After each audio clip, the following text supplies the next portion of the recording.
Matthew Brady is often referred to the father of photojournalism and is best known for his documentation of the Civil War.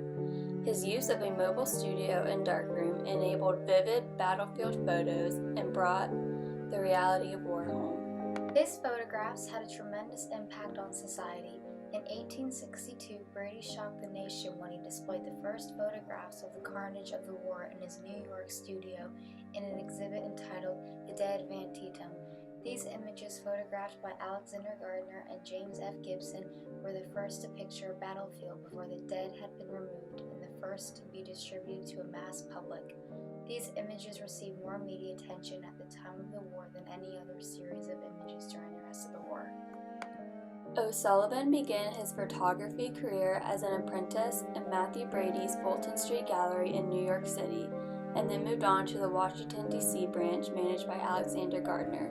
In 1861, at the age of 21, O'Sullivan joined Brady's team of Civil War photographers. O'Sullivan built his reputation on images that conveyed the destructive power of modern warfare.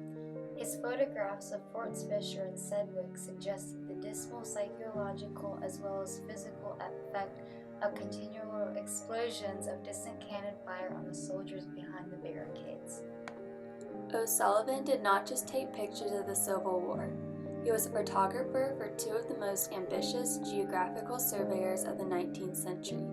He traversed the mountain and desert regions of the western United States under the command of Clarence King and Lieutenant George M. Wheeler for 6 seasons between 1867 and 1874. Alexander Gardner's work as a Civil War photographer has often been attributed to his better-known contemporary, Matthew Brady. It is only in recent years that the true extent of Gardner's work has been recognized and he has been given the credit he deserves. With the start of the Civil War in 1861, the demand for portrait photography increased as soldiers on their way to the front posed for images to leave behind for their loved ones. Gardner became one of the top photographers in this field.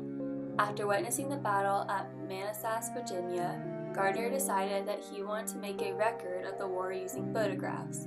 Gardner joined over 20 photographers, including O'Sullivan and Brady. The Battle of Bull Run would have been photographed close up, but for the fact that a shell from one of the rebel field pieces took away the photographer's camera, stated by Timothy O'Sullivan.